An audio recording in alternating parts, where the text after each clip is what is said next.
é o seu valor? A guerra do dia a dia, quando não se aguenta mais, de tanta angústia, a esperança se desfaz. Mas levante, lute, que a vida vai mudar.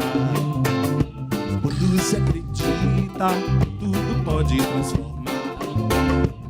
E tudo aquilo que um dia sonhou, não deixe se levar por quem não te deu valor. Guerreiro, não deixe se abalar, não, que no fim verás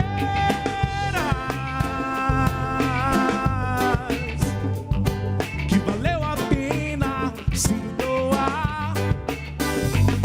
Guerreiro, não deixe se abalar, não, que no fim verás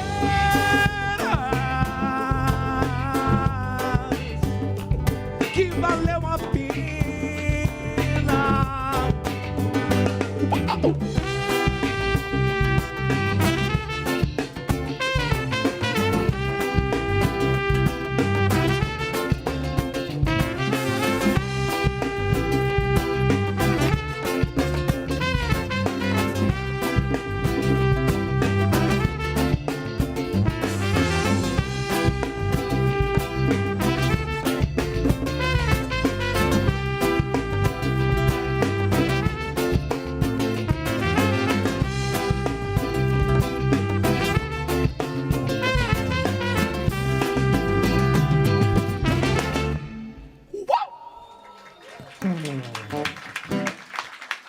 Valeu.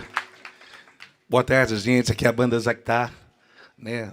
Temos aqui o nosso querido André no trompete, na guitarra, Marco França, contrabaixo, Alexandre, macarrão, percussão eletrônica, Joaquim Lins, na batera, Steve Mata, violão, nosso grande mentor, Luciano Mendes, no bangô, Júlio, no teclado, Jeff, no vocal, Newton Legal.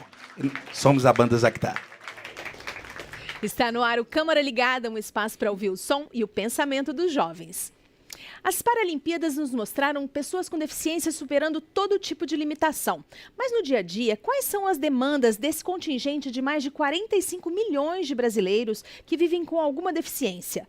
Para participar dessa conversa estão aqui hoje Rosinha da Defal, secretária especial dos Direitos da Pessoa com Deficiência, palmas para ela, gente, do Ministério da Justiça. José Roberto, ele é coordenador do Programa de Apoio a Pessoas com Necessidades Especiais da Universidade de Brasília. A deputada federal Érica Cocai, ela é titular da Comissão de Direitos Humanos e Minorias da Câmara dos Deputados. E Jéssica Paula, jornalista e escritora. Bem-vindos todos aqui. E hoje nós também temos a presença da Érica Mandetta. Ela vai traduzir em Libras o que está sendo dito aqui no auditório. Obrigada, Érica.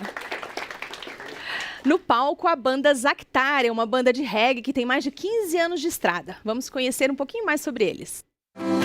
Seus sonhos poder viver. A banda surgiu em 2001, com um projeto do professor Luciano Mendes para estimular o aprendizado de música, desenvolver a sensibilidade artística, a coordenação motora e a socialização dos alunos. O resultado superou as expectativas e o projeto passou a investir na profissionalização e inclusão do grupo por meio da música.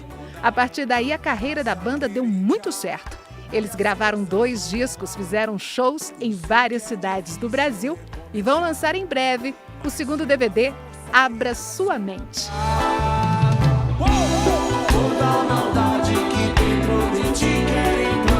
Zactar sobe ao palco do Câmara Ligada para discutir a inclusão das pessoas com deficiência, um assunto que eles conhecem bem e mostram que o talento para a música e qualquer outra arte não está ligado ao aspecto físico ou mental da pessoa, e sim à sua criatividade e à forma de expressar seus sentimentos. Tento a carregar todo amor.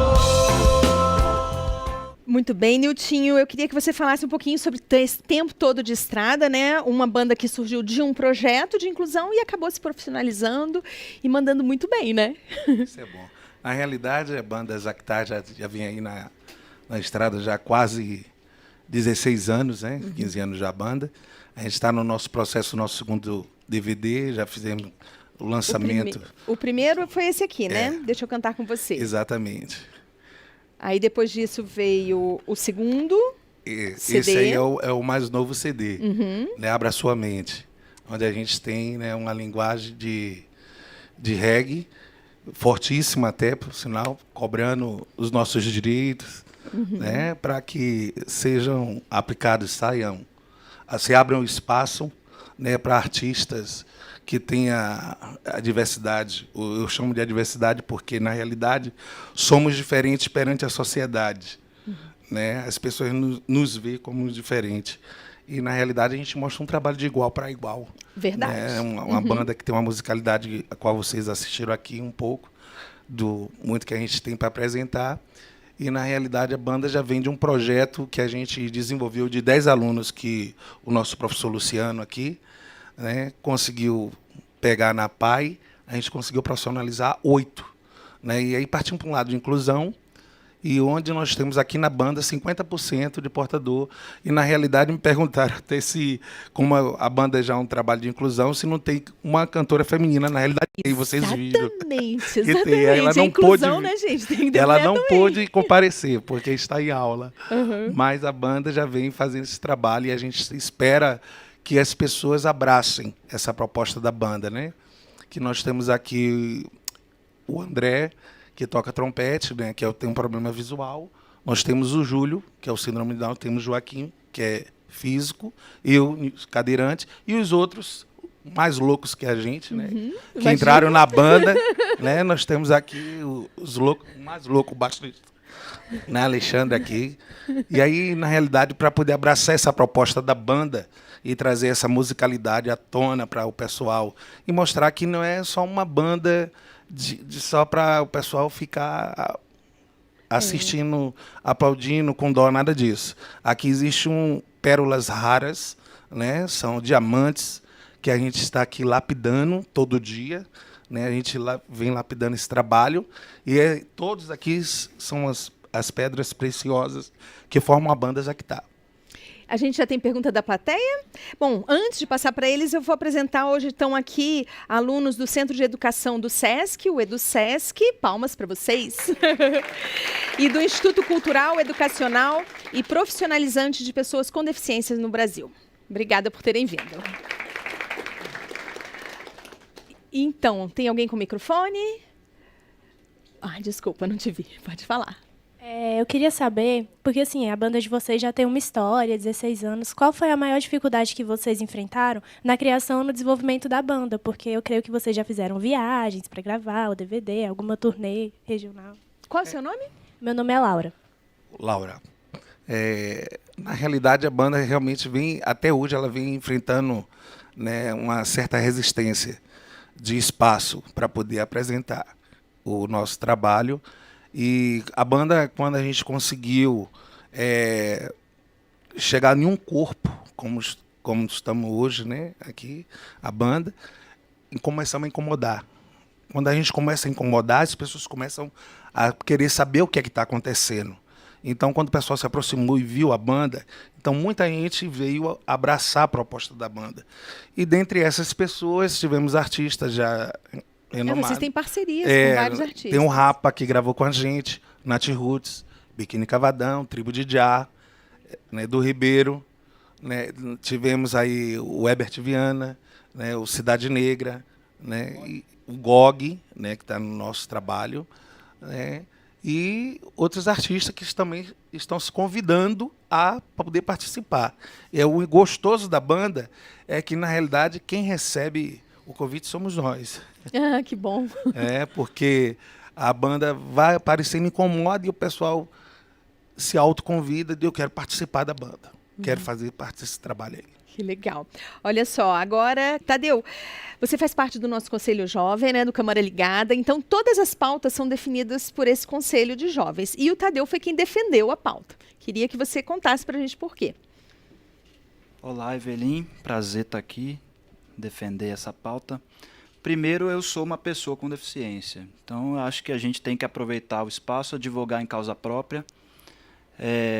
Eu tive uma paralisia cerebral, nasci prematuro e achei que o espaço seria interessante, uma discussão que está em voga, Lei Brasileira de Inclusão, Paralimpíada, enfim, que já foi dito aqui.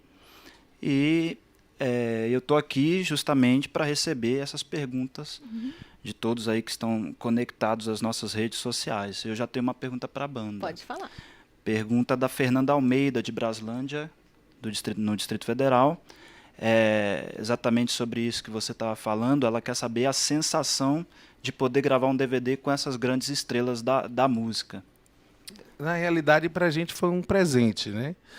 A sensação de surpresa foi causada do lado deles, porque ao ver a banda tocar da forma em que a banda se encontrava, com pouca estrutura e fazendo um som de gente grande, eles ficaram emocionados, começaram a chorar e abraçaram e disseram, não, eu quero fazer parte disso aí, eu quero cantar com vocês. E pegaram, porque como banda de anonimato, somos uma banda nova, temos trabalho autoral, né?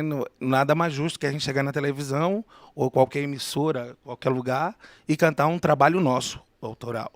E eles pediram para gravar música nossa. E isso é que é gostoso, né? A gente se sente prestigiado por esse lado de bandas conceituadas quererem gravar, tanto junto com a banda, como gravar a música da banda. Vamos então, mais uma? Vamos mandar mais uma aí? Vamos.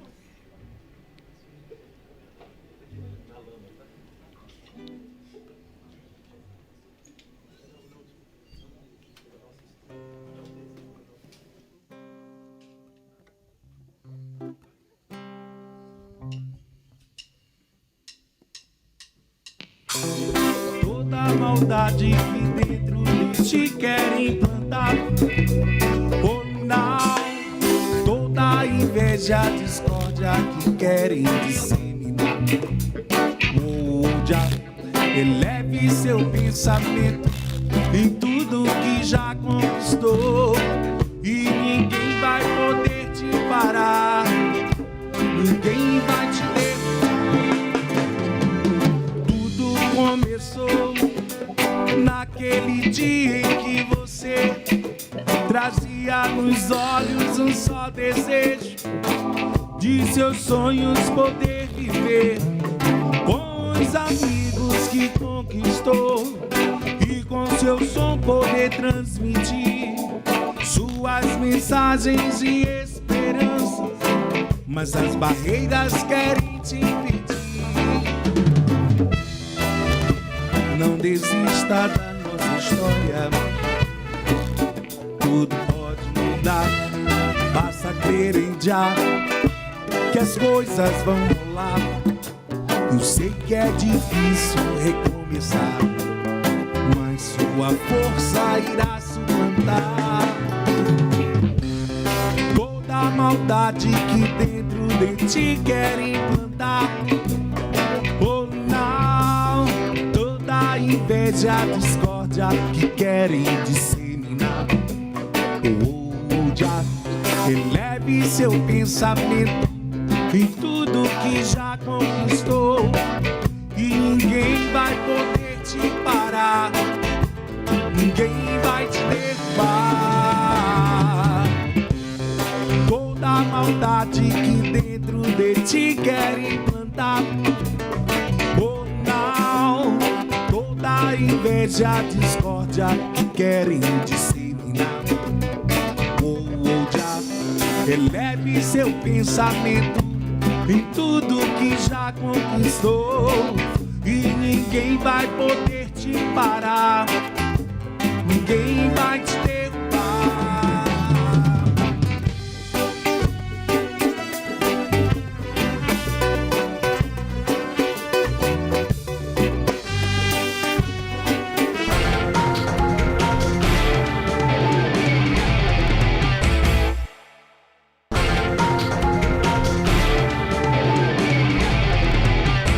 Estamos de volta com o Câmara Ligada. Hoje nós conversamos sobre inclusão de pessoas com deficiência.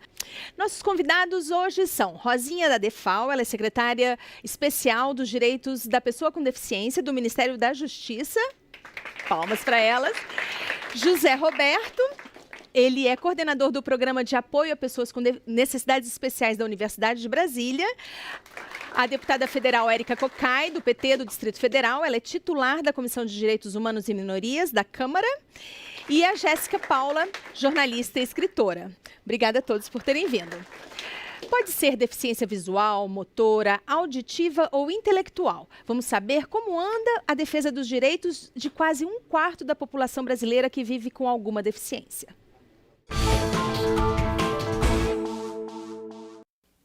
Paralimpíada Rio 2016. O Brasil ganhou medalha de ouro na categoria Inclusão ao levar para os Jogos 287 para-atletas. Um resultado 67% melhor do que a edição de Londres. Mas quantas pessoas com deficiência praticam algum esporte no Brasil, hein? Trazia nos olhos um só desejo de seus sonhos poder. A Lei Brasileira de Inclusão entrou em vigor em janeiro de 2016, depois de mais de uma década em andamento no Congresso, com a promessa de ampliar a cidadania de pessoas com deficiência. A lei garante acessibilidade, educação, trabalho, combate ao preconceito e à discriminação. A norma obriga, por exemplo, um sistema educacional inclusivo em todos os níveis e modalidades. As escolas devem acolher os estudantes com deficiência no ensino regular e fazer as adaptações necessárias. Se a escola for particular, não deve cobrar um tostão a mais nas mensalidades e nas matrículas. A lei também garante preferência na aquisição da casa própria para pessoas com deficiência em programas habitacionais do governo. No mercado de trabalho, empresas e serviço público devem garantir ambientes de trabalho acessíveis e inclusivos. E como todo mundo, quem tem deficiência não quer só comer ou beber, quer também diversão e arte. A lei garante acesso diferenciado a esse público nos cinemas, no teatro, nos estádios esportivos, hotéis e pousadas. Pois é, com quase um ano em vigor, será que a Lei Brasileira de Inclusão realmente empoderou as pessoas com deficiência no Brasil?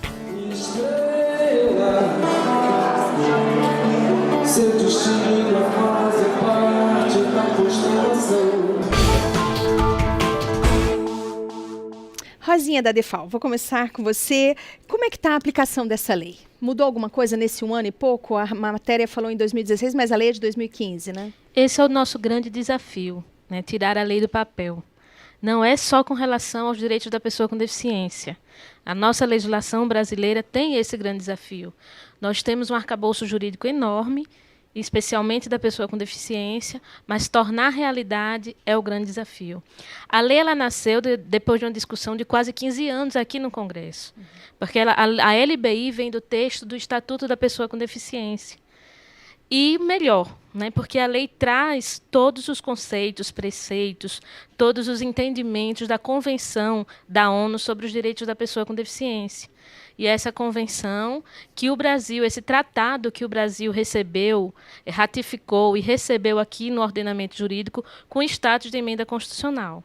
Então, nós temos um capítulo na nossa Constituição só sobre a pessoa com deficiência, que é a convenção. A lei ela é a instrumentalização de tudo que está preconizado na Convenção. Então, tudo muito bonito, tudo lindo, a lei é maravilhosa, mas, repito, o grande desafio é tirar ela do papel e transformá-la em direito efetivado. E esse desafio não é só do governo, esse desafio tem que ser da sociedade. Ainda é do Congresso, porque uma das prerrogativas da Câmara e do Senado é a fiscalização da aplicabilidade dessa lei. É de toda a sociedade que precisa também conhecer a lei, respeitar esses direitos e também nos ajudar para que ele seja efetivado. E a nós, pessoas com deficiência também, que tem, né, que ser protagonista da própria história. Né? Tem como foi, como eu falei, a legislação brasileira é bastante avançada com relação a leis para a pessoa com deficiência. E digo seguramente que isso deve-se ao movimento da sociedade civil organizada. Fomos e somos protagonistas da nossa própria história. Reclamamos muitas vezes aqui nesse Congresso. para que essas leis fossem aprovadas e, principalmente, com a nossa participação. O nosso lema das pessoas com deficiência, nada sobre nós sem nós. Então, para que a lei saia do papel e se torne realidade, é preciso conhecê-la, respeitar as diferenças, porque somos todos diferentes, graças a Deus, senão seria um mundo muito sem graça, né? Vou passar então para a deputada Érica Cocai. O que o Congresso pode fazer então para complementar essa lei? E eu já chamaria a atenção em especial para a questão do mercado de trabalho, né? São apenas desses 45 milhões, hoje, segundo o IBGE, só 225 mil pessoas com deficiência têm emprego. Na verdade, Carlos Drummond de Andrade, ele tem uma frase que diz que as leis só não bastam, porque os lírios não nascem das leis. Eu concordo com ele. Mas as leis, elas são frutos de um movimento e de uma conscientização da própria sociedade, e elas também são sementes, porque todo fruto será semente, toda semente no correr da vida será fruto. Então, portanto, ela é fruto e semente de um processo de amadurecimento da própria sociedade. O que nós precisamos fazer é, primeiro, a função atribuída ao parlamento, que é fiscalizar o poder executivo para que ele possa cumprir a própria legislação aprovada pelo poder, pelo parlamento. E fazer com que nós tenhamos mecanismos onde nós possamos exigir a prestação de contas. Não dá mais para a gente ter uma cota para a inclusão no mercado de trabalho que não é cumprida, e todas e todos nós sabemos que não é cumprida. Não dá mais para ter leis que asseguram o rompimento de barreiras arquitetônicas ou barreiras urbanísticas, porque as pessoas não se sentem donos da sua própria cidade. Se eu não posso me movimentar na minha cidade, essa cidade não me pertence. Se eu tenho uma barreira de transporte, eu não tenho o direito de ir e vir, que é assegurado na própria Constituição. Então, portanto, não dá mais para que todas e todos nós saibamos que não existem ainda as condições de acessibilidade, seja acessibilidade de comunicação, acessibilidade arquitetônica, enfim, o conjunto das acessibilidades, e nós não fazermos nada e ficarmos apenas lamentando que as leis não têm sido cumpridas. Penso que nós devemos avançar na legislação sob o ponto de vista de que as unidades da federação têm que prestar contas. O município tem que prestar conta para a Câmara de Vereadores. A Assembleia Legislativa tem que acolher a prestação de conta dos governos estaduais. E o Parlamento Federal tem que acolher a prestação de contas do governo federal. Porque, senão, nós vamos ficar eternamente construindo boas leis sem que estas leis transformem a realidade de uma sociedade. Obrigada, deputada. José Roberto, você trabalha justamente com a aplicação dessa lei lá na UNB, né? Me fala um pouquinho do seu trabalho. Pois é, né? De certa forma, lá o PPNL trabalha com a aplicação dessa lei, mas a gente já tem um trabalho que é bem anterior, né, à própria legislação vigente. A UNB foi pioneira na inclusão de núcleos de acessibilidade, que é o que hoje as universidades fazem. Foi o primeiro a ser feito na Universidade Federal. E não foi porque uma pessoa da UNB, um professor, ou mesmo um doutor, pensou, vamos incluir essas pessoas. Não, foi porque elas chegaram na universidade. Uma época que não tinha cotas, como hoje ainda não tem na universidade, e foram chegando por mérito próprio, mostrando a verdadeira capacidade que elas têm. Né? As pessoas com deficiência, às vezes, as pessoas acreditam, né, no geral, que elas são inferiores às outras. Né? Eu vou usar palavras até pesadas para ficar bem entendido. Eu, quando fiz o meu curso superior, meus colegas perguntavam se eu havia entrado por cotas. Não existia cotas, então logo não entrei por cotas. Eu entrei tal como qualquer um outro que estava ali do meu lado. Mas existe essa cultura, porque, na minha opinião, até como pesquisador, eu posso afirmar que a deficiência é o estigma mais grave que ainda existe nessa sociedade. Porque é o estigma que não é apenas da sociedade, às vezes e muitas vezes da própria pessoa. Ela acredita naquilo que ouve. Né? E eu acho que esse é um grande problema. O empoderamento parte a partir do momento que eu acredito que eu tenho esse poder. E não que eu acredito que alguém possa me conceder o poder. Então, as pessoas com deficiência, ela tem que ter essa mente do que elas podem e são capazes. E na universidade aconteceu esse fenômeno. Elas chegaram, questionaram, reclamaram. A Universidade de Brasília, para quem não conhece, é um prédio que foi construído, né, a maioria dos seus prédios, na década de 80, 70, onde não se discutia deficiência no Brasil. Enquanto na Europa isso já estava fervendo, aqui no Brasil era ignorado. Né? Então, os prédios não tinham condições de receber pessoas com deficiência. Por quê? Porque não se acreditava que pessoas com deficiência tinham capacidade de entrar na universidade. E a partir do momento que elas entraram, teve que se transformar. Elas tiveram que ser recebidas, acolhidas e ter dado oportunidades para elas. E aí foi uma transformação que a UNB está vivendo, né, e as outras universidades. Infelizmente, né, vai aqui a questão da LBI, o problema é que não foi vetado, né, a questão das cotas para deficientes em universidades, que eu acho sim que é importante, porque a questão da deficiência ou a questão dos segmentos minorizados, eles só conseguem ter um empoderamento quando eles estão participando da sociedade. A partir daí talvez possa se quebrar a cultura das cotas, mas é necessário que haja cotas para que seja comum no dia a dia a gente entrar num consultório e ter um médico negro, um advogado negro, né, uma pessoa com deficiência no hospital, não como um doente, e sim como um médico ou mesmo um enfermeiro, que já são casos que a gente já conhece na universidade. Então ela é necessária. Mas depois que se quebra essa cultura da incapacidade, talvez não seja. Daqui uns 20 anos, espero, não precise mais. Mas é necessário. Ainda é necessário. E a LBI não conseguiu aprovar esse segmento por conta de uma falha no texto. Então teve que ser vetado. E agora, né, para o deputado, eu espero que está no Congresso, né, a proposta para alterar a lei das cotas, onde só precisa incluir a palavra pessoas com deficiência para que elas tenham também esse direito, assim como tem os índios, os afros e o pessoal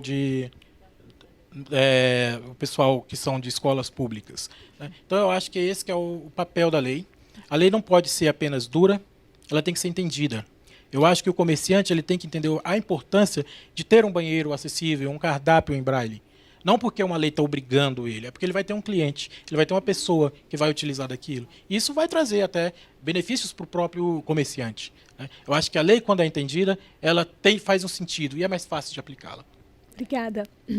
A Jéssica tem uma deficiência. Eu queria que a Jéssica falasse para a gente como é que foi viajar por mais de 20 países sozinha, né, com as suas muletas. Exatamente. Eu fiquei deficiente física aos 6 anos de idade e eu comecei a perceber que, na verdade, ao invés de reclamar, de sentir raiva, de sentir tristeza por algo que eu não tinha, eu decidi pensar, não, como eu posso viajar o mundo usando os recursos que eu tenho? Como eu posso viajar usando a força dos meus braços, né? Usando o pouco dinheiro que eu tinha, inclusive. E eu acredito que é isso que nós todos, em nossa vida, nós temos que pensar, né? Ao invés de pensar naquilo que nós não temos, seja em relação a dinheiro, seja a qualquer limitação, você realmente pensar o que eu posso fazer com os recursos que eu tenho, né? Então foi isso que eu aprendi ao longo das minhas viagens. Eu já andei quase 80 mil quilômetros pelo mundo, desde os países mais ricos aos mais pobres do mundo, né? Então eu consegui ver muitos contrastes também. E o meu último trabalho, inclusive, hoje eu trabalho como palestrante, e eu vou nas empresas, nas universidades, escolas, justamente falar sobre isso, sobre essa mudança de pensamento, de comportamento. E o meu último trabalho foi uma viagem que eu fiz em zonas de conflito na África. Então eu fui para a Etiópia, Sudão do Sul, Uganda, fiquei detida um dia, peguei malária, tudo sozinha. Então, e essas histórias estão aqui no livro, né?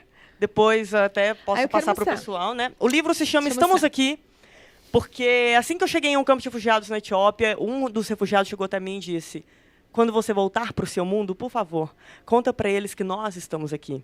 E aí ficou Estamos Aqui. Que lindo. Que é a ideia de contar histórias de pessoas que não têm visibilidade, né? Então isso aqui é o pontapé, na verdade, inicial de uma série de projetos que eu quero fazer ao longo da minha vida. E essas experiências foram responsáveis por transformar o meu olhar sobre a minha deficiência, porque eu vivia em uma lamentação, eu sentia que eu pudesse ter o sucesso que fosse profissional, na vida pessoal, mas eu sentia antes que se eu não voltasse a andar, eu não seria feliz. E aí eu comecei a encontrar propósito, eu comecei a encontrar significados, quer dizer, desejo de estudar, desejo de trabalhar, de ter uma vida e de fazer diferença na vida das outras pessoas. Então, hoje, sinceramente, se houver aí uma oportunidade de voltar a andar, claro, ótimo, mas não é o meu objetivo de vida. Eu consigo muito bem ser feliz sendo deficiente, e este é um dos tabus que a gente tem que quebrar também. Tem essa imagem que deficiente é triste, é inferior, e por isso o sonho do deficiente é voltar a andar. Então você tem que investir apenas em pesquisa para ver se um dia conseguem, né, algum tratamento para você voltar a andar. E não é perfeitamente possível ser feliz sendo deficiente. Eu sou muito feliz sendo deficiente, tenho muito orgulho disso, e a minha deficiência, inclusive, transformou a minha vida para melhor, né? Eu sou muito grata à minha deficiência, porque hoje eu posso viajar. Hoje eu já viajo os 4 cantos do Brasil e outros países, inclusive, falando sobre essas experiências nas minhas palestras. E eu sou muito grata a isso. Se eu não fosse deficiente, eu não teria uma vida tão maravilhosa igual eu tenho hoje, com certeza. Obrigada, Jéssica. A gente vai passar agora a palavra para os meninos que têm pergunta, para o Tadeu. Eu vou pedir só respostas mais curtas. Agora, a primeira fala de vocês, eu deixei vocês colocarem para fora, que todo mundo falando coisas muito importantes. Agora a gente vai agilizar o programa, porque tem muita pergunta. Fala aí, Tadeu. Eu tenho 2 perguntas aqui. Uma para o professor José Roberto, que vem da Jussara Fernandes, de São Paulo. Fala-se muito em inclusão dos alunos com deficiência nas escolas regulares. Ela quer saber se os professores estão de fato preparados para essa inclusão nas escolas regulares. E uma outra pergunta também para a Jéssica Paula, para Jéssica Paula, que vem do Maurício, aqui de Brasília. Ele diz que conheceu a sua história numa palestra e te pergunta quais os novos desafios que você quer encarar. E para você que ainda não mandou sua pergunta, manda para a gente pelo Twitter, @CâmaraLigada, eu estou aqui para receber. Então vamos lá, Jéssica primeiro. Bom, hoje eu fiz um canal no YouTube, né? Você consegue acessar ou pelo meu site jessicapaula.com.br ou o canal no YouTube você coloca lá como é que é, Jéssica? Como é que é, Jéssica? E eu conto como é que é viver, né? E os meus próximos desafios estão atrelados a esse projeto. Eu comprei agora uma handbike, uma bicicleta adaptada. Eu quero agora escalar montanha, viajar, cruzar desertos, fazer uma série de aventuras muito loucas pelo mundo e registrar isso tudo no canal no YouTube. Então, eu estou começando agora em novembro esse novo projeto. E aí eu vou filmar, vou registrar tudo isso, como, né, os processos de todas essas aventuras, além de mostrar também as histórias que eu vou conhecendo no meio do caminho, né, que eu sempre vou conhecendo muita gente. Então, esses são os próximos. Rosinha, responde a segunda pergunta sobre educação. Pois é, gente, com certeza. Tá ligado? Tá. Com certeza, infelizmente, nós não temos ainda um sistema inclusivo preparado para receber as pessoas com deficiência. Quando a gente consegue avançar na acessibilidade física dos espaços educacionais, a gente não avançou ainda na capacitação, ou melhor, está aqui o professor, você também, a tua formação, assistente social, que não conseguimos avançar ainda na formação de professores especializados para o ensino inclusivo. E, além disso, também equipamentos, tecnologias assistivas que as escolas precisam para desenvolver a educação inclusiva. Então, são muitos fatores. O Brasil já avançou em alguns pontos, mas imagina o tamanho do Brasil e o tamanho da população que precisa desse cuidado, que precisa dessa de tecnologia, de professores preparados. Precisamos ainda avançar muito. Eu faço minhas palavras da deputada Érica quando fala na questão de orçamento. O governo tem que ter essa responsabilidade e, mais uma vez, eu trago essa responsabilidade para nós, cidadãos, de participar dessa discussão e de cobrar esses recursos na época que estamos, inclusive, vivendo, que é a época de discussão do orçamento, né, de cada cidade, de cada estado e do nosso país, do orçamento de um ano para o outro. A gente tem que ter uma participação indicando quais são as prioridades, quais são as necessidades principais para que haja esse investimento. Eu faço só para finalizar, que você falou que tem que ser bem breve, e eu vou finalizar com outra coisa que eu acho importante dizer da Lei Brasileira de Inclusão, que é uma grande inovação, que muitos artigos ainda precisam não é nem ser só regulamentado, é ter uma pena, né, ser implicado a pena ao não cumprimento. Mas um muito importante que é o da improbidade administrativa. O governo que não cumprir aquilo que está na legislação, caso a gente acione a justiça, ele pode ser responsabilizado por improbidade administrativa. Excelente. O gestor menor ao gestor maior. Então, a gente precisa, como eu falei, conhecer é a principal passo para que a gente torne essa lei realidade. Vou passar aqui sua pergunta. Eu sou a Cida, sou professora também da Secretaria de Educação de Brasília. Mas eu também já fui para-atleta e já viajei para vários lugares do Brasil sozinha também. Já competi junto com a Rosinha, quando ela também fazia natação, né, Rosinha? Então, eu queria fazer uma pergunta para a Jéssica. Quando eu viajava, eu encontrei muitas dificuldades, né? Assim, aqui no Brasil. Às vezes eu viajava de ônibus, às vezes de avião.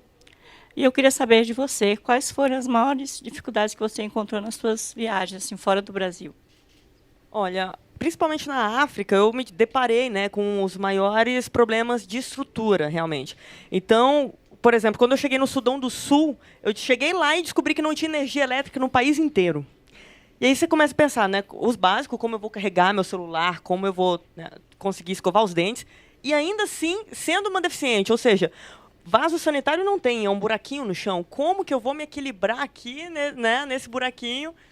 E como eu vou tomar banho? Banho de caneca. Você tem que segurar a muleta, segurar a caneca, segurar o balde e a lanterna também. Já tive uma dificuldade aí de andar 5 metros, porque eram lugares que se tomaram totalmente de lama. Começa a chover, então vira uma lama. Esses foram meus maiores desafios. Coisas mais simples, básicas, do dia a dia mesmo, mas que eram as maiores dificuldades. Por outro lado, eu sempre encontrei tanta gente pronta para me ajudar. Então, são pouquíssimas viagens que eu realmente tive que carregar a mochila, que eu realmente tive uma dificuldade de estar sozinha, perdida no meio do caminho, porque eu sempre encontrei muita gente bacana para me ajudar também.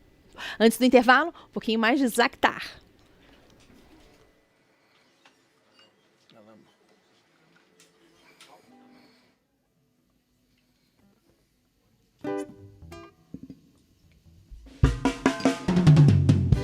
Caminho pelas ruas, jogado as traças,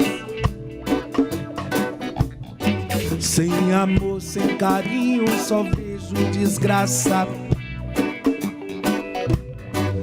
As pessoas passam por mim, mas ninguém me vê. Sozinho, sem rumo, não sei mais o que fazer. Quer saber? Vou sair daqui, vou me rever. Pode crer que quem olhar nos meus olhos vai entender que ninguém pode nesse mundo se entregar. Mesmo com todo o sofrimento das ruas, não vou me deixar levar. Os meus fantasmas estão chegando.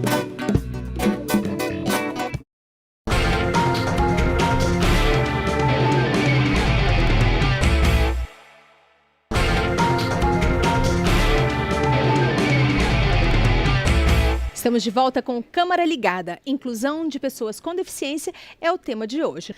Nós vamos conhecer um projeto chamado DV na Trilha, Deficientes Visuais na Trilha. É uma iniciativa fantástica. Nós vamos conferir.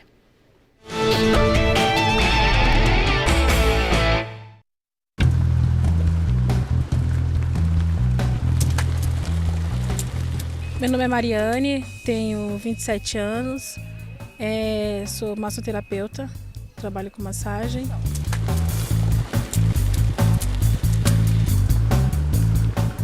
Eu conheci através de amigos, né, que já participavam do projeto há um tempo. E eu fiquei sabendo e me interessei. Foi quando eu liguei para a coordenadora e eles me encaixaram, né, para poder fazer o teste. Eu gostei e estou há 9 anos no projeto. Eu recebi um convite em 2010 para fazer um pedal diferente. E foi um pedal que foi diferente realmente, porque foi um pedal que marcou minha vida para sempre. Porque foi um pedal que a gente se encontrou no CDV, no Centro de Deficiente Visual de Brasília, ali na L2. E aí eu levei minha bicicleta, só que eu fiquei muito surpresa, porque quando eu cheguei lá eu vi as bicicletas de 2 lugares, as tandens, que até então eu não conhecia, não sabia que existia. E aí quando a gente pegou e foi para esse encontro, para esse pedal, eu fiquei curiosa de entender o que a gente estava fazendo no meio de tanto deficiente visual, porque eu não sabia que deficiente visual poderia pedalar. E foi onde eu me surpreendi, porque deficiente visual pode pedalar e pode fazer muito outras coisas, né? E aí até então nunca mais eu deixei de encontrar com eles, né? Daí então de 15 em 15 dias eu sempre estava lá e aí virei condutora. Pra falar, a primeira vez eu tive um pouco de medo, né? Que foi numa trilha e tal, então assim, eu não estava bem preparada, então eu tive um pouco de medo. Mas quando terminou, eu falei, cara, aqui mesmo eu quero ficar. E até hoje, essa sensação de liberdade, né? De imaginar como é o lugar no qual eu estou pedalando, quando o condutor vai narrando. Então é muito bom, uma sensação muito boa, assim, de liberdade mesmo. Quando você vem fazer um pedal com deficiente visual, você está emprestando seus olhos. Minha vontade era de fazer esportes assim. ao ar livre, no meio da natureza. Então, assim, foi um esporte que eu realmente me encantei mesmo, faço com o maior prazer, assim.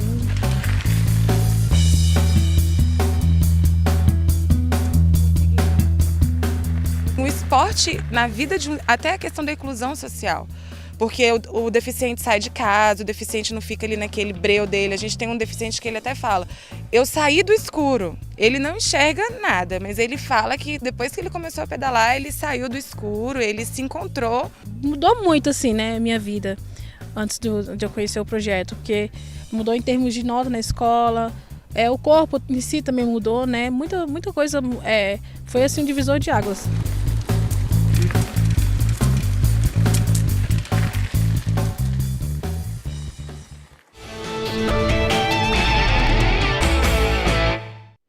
Luciano, essa reportagem mostra um espírito de solidariedade gigantesco, né? Eu queria saber se foi esse espírito que fez você montar esse projeto que deu origem ao Zactar. Não, na verdade a Zactar ela aconteceu assim meio que naturalmente. Eu contribuía com a PAI, com grana, né? E um dia fui conhecer para onde estava indo meu dinheiro e me encantei com os alunos e tal, e a coisa foi acontecendo sem pretensão nenhuma.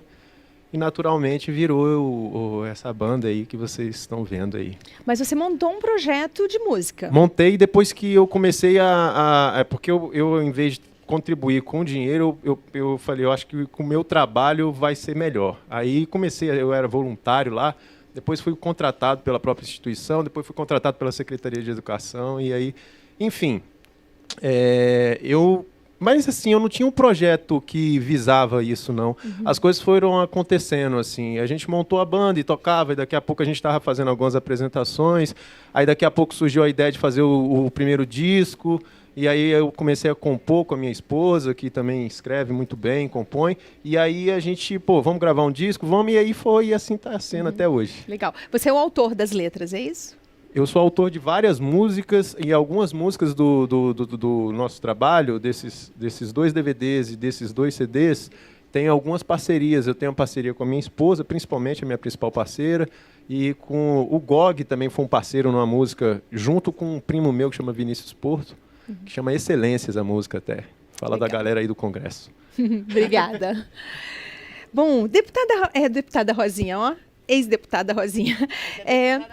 A partir de segunda-feira, deputada tá voltando? Rosinha. Que bom. Eu tenho visto muitos parquinhos com brinquedos acessíveis, inclusive balanço para cadeira de roda. Isso já faz parte das obrigações da lei? Já, quando estávamos deputadas juntas, eu e Érica, já discutimos esse projeto de lei na Comissão de Seguridade Social. Com o advento da LBI, tudo que tramitava à época, no momento, sobre a pessoa com deficiência, passou a fazer parte do texto da LBI. Né? Por isso que eu falo muito, a LBI trouxe grandes avanços, garantiu que a gente não perdeu aquilo que tinha já conquistado e trouxe inovações como criminalizar a discriminação às pessoas com deficiência, prever improbidade administrativa para o governo que não cumpre lei. E, principalmente, eu acho que a sociedade tem que pensar, mais uma vez eu toco nessa tecla, que se a gente não conhecer os direitos, né, para respeitá-los, a gente vai continuar infringindo. Imagine aquele cara que para o carro na vaga reservada para pessoa com deficiência. Essa nem por um segundo, né? E ainda chamam esse direito da gente de privilégio. Não é privilégio, é direito. Imagine o que é a Jéssica, por exemplo, que tem a dificuldade maior de caminhar grandes distâncias, parar o carro lá no início da entrada do shopping ou de qualquer lugar para chegar ao destino, podendo ter uma vaga ali reservada que facilita essa condição e a pessoa não respeitar. Né? Então, precisamos conhecer os direitos e respeitá-los, esses direitos. E, quando for o caso, tem que punir quem não respeita. A gente tem mais uma pergunta. Meu nome é Laísa, eu faço mestrado em Ciência Política na UNB. E a minha participação aqui ela é meio pergunta, meio comentário. Primeiro, parabéns a todos. Eu também tenho um canal no YouTube, aproveitando para fazer propaganda, porque eu acho importante esses canais de comunicação em que a própria pessoa com deficiência fala das experiências dela, não tem alguém falando por ela. Ela, como a Rosinha falou, a gente tem que ser protagonista da nossa própria história. E o canal chama #PasseAdiante. E a minha pergunta é: como que a gente, legislador, tomador de decisão, faz para incluir a diferença na nossa ideia de promoção da igualdade?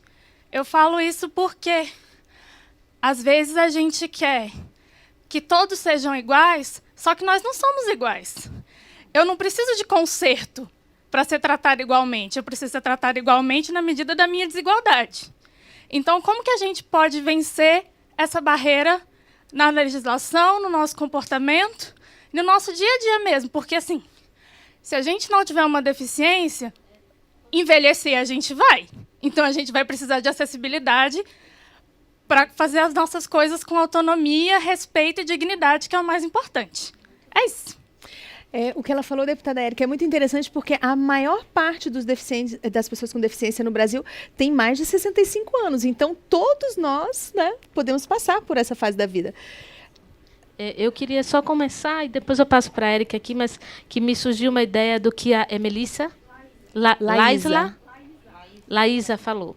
Então, Laísa, é aquilo que você também já repetiu. Acho que o nosso protagonismo é que faz essa mudança cultural, né?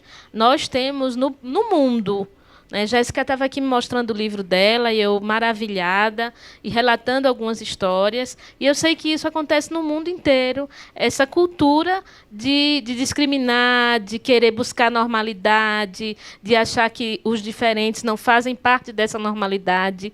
E eu gosto muito da frase que diz: ser diferente é normal. Então, só para... tem um ditado que diz que a ausência é atrevida. E eu acho que mais atrevida temos que ser nós, pessoas com deficiência. Cegos, surdos, deficientes intelectuais, deficientes com alguma deficiência física.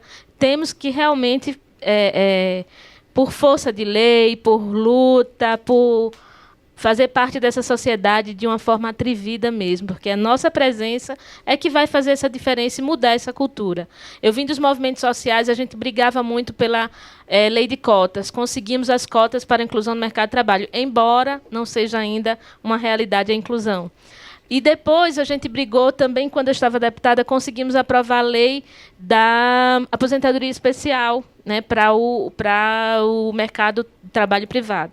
E as pessoas diziam assim: mas vocês brigaram para aprovar que podem trabalhar e agora quer se aposentar antes do tempo? Não é, porque o meu corpo não vai aguentar o mesmo tempo de trabalho que uma pessoa que não tenha uma deficiência. E aí eu briguei tanto para entrar no mercado de trabalho e você é aposentada por invalidez. Isso é que eu não aceito. Eu nunca fui e não quero ser aposentada como inválida. Então, é essa a diferença. Promover a diferença, respeitar as diferenças é promover a igualdade. Somos todos diferentes, não somos iguais. Somos todos com deficiência ou sem deficiência. E respeitar essas diferenças, é isso aí que é promover a igualdade.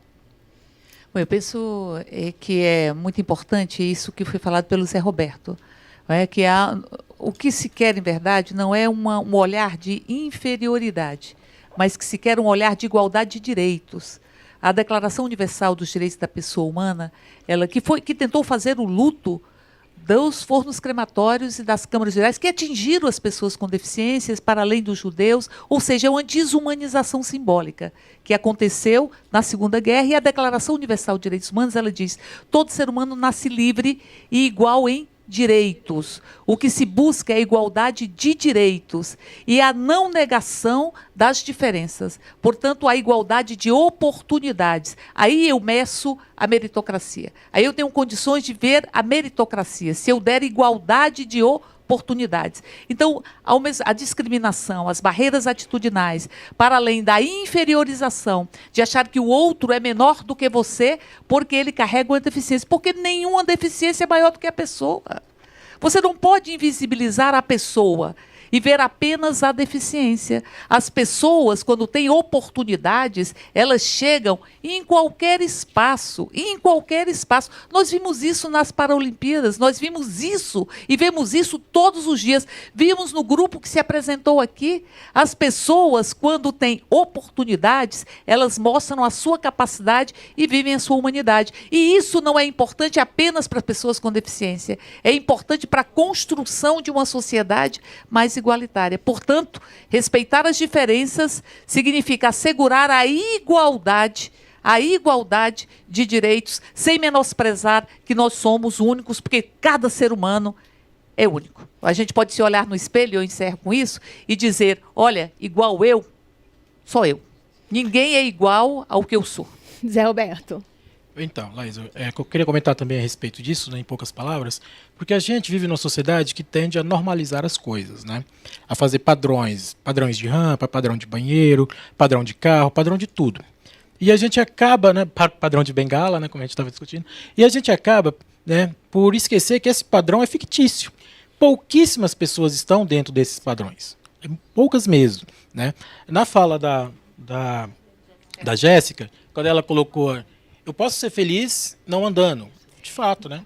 Quantas pessoas procuram o ato de andar porque é normal? Porque todo mundo anda, é corriqueiro, né? Então eu preciso fazer o que todos fazem, né? E acabo desrespeitando a nossa própria característica. Aqui, por exemplo, né, é normal voar? Alguém almeja voar?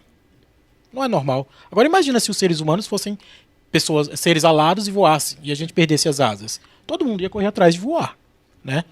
E, poxa, não voo, que droga. Não, eu não ando. No meu caso, eu não quero voltar a andar porque eu nunca andei. Então eu não tenho essa noção do que é o andar. Para mim, eu vivo sempre na cadeira de rodas, e para mim isso que é a vida. Sempre foi, então, nunca almejei. E isso é importante a gente pensar, que a normalização, ela é importante, mas atrapalha. Claro que a gente não pode pensar que não pode ter um mundo sem normas. E aí eu queria voltar a uma pergunta anterior em outro bloco, que foi a questão da capacitação dos professores nas escolas, né, de ensino primário. Gente, assim, eu penso assim, que na universidade, que é o campo que eu trabalho, o professor tem uma necessidade assim, monstruosa da cartilha. Como é que eu vou lidar com a pessoa com deficiência? Como é que eu vou lidar com o cego? Como é que eu vou lidar com o surdo? Com o cadeirante? Então você cria aquilo que a Érica estava falando. Eu olho a deficiência e tiro a pessoa, né? E talvez esse seja o principal problema da capacitação. Porque não tem como eu fazer um manual de pessoa para todo mundo. Isso é impossível. O manual da Érica é um, o do Zé Roberto é outro, o da Rosinha vai ser outro. Então é complicado. O que eu tenho que pensar em capacitação para professores é o seguinte aspecto. Escolas primárias. Eu tenho um livro aberto. Eu tenho um menino que está chegando. Ele não tem um processo educativo ainda constituído. E ali eu tenho a oportunidade de ajudá-lo na formação desse processo. À medida que ele for avançando no seu processo educativo, essa experiência não pode ser descartada. Por exemplo, ele chega na universidade, eu ignoro que ele passou por isso. E vou construir um método ali. Não, eu vou pegar aquele método que já está construído, que ele já traz, né, e vou aplicar na universidade. Só que o método é dele, não é do cego. Não é do surdo. Ele que construiu aquele método junto com toda a formação dele. Então a gente tem que pensar nesse sentido, individualista mesmo, individualizado. Cada um é um indivíduo. Então não tem como eu pensar em fazer uma capacitação, aí eu falo para você, professor, não tem como eu pensar em capacitar você para atender pessoas com deficiência. Isso é impossível. Você tem que ser capacitado para atender pessoas. E aí será uma construção quando for uma pessoa com deficiência. Para encerrar, eu queria só saber o seguinte: a pessoa com deficiência que se sente discriminada, o que ela tem que fazer para denunciar? Rosinha? Eu acho que o primeiro canal seriam os conselhos de direitos. Tenho certeza que existem em todos os estados e numa grande parte já das cidades brasileiras. E outro caminho é o Ministério Público.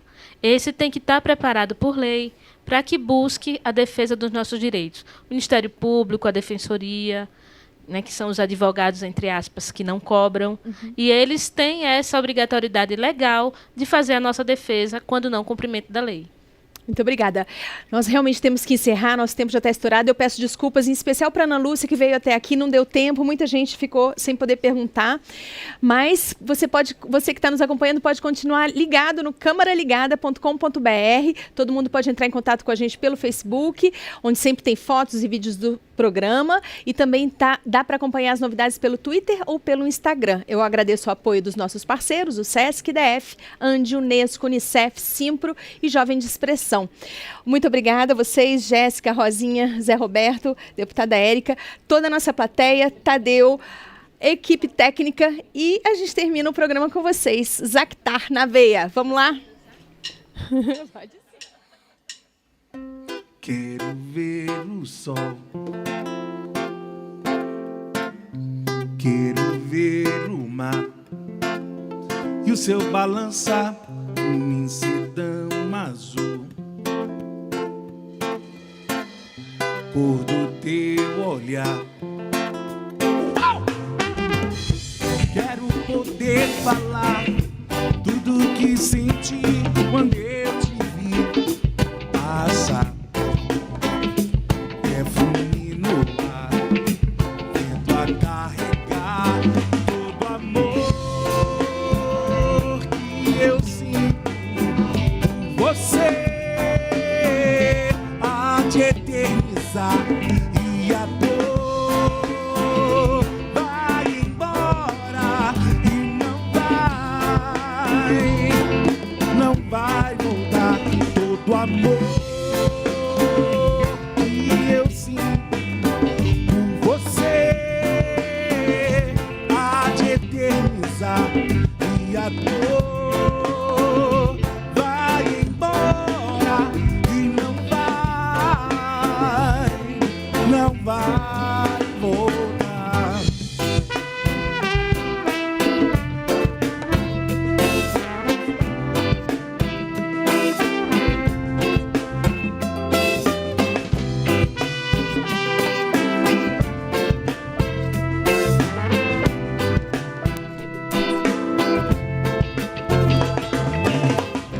Quero ver o sol,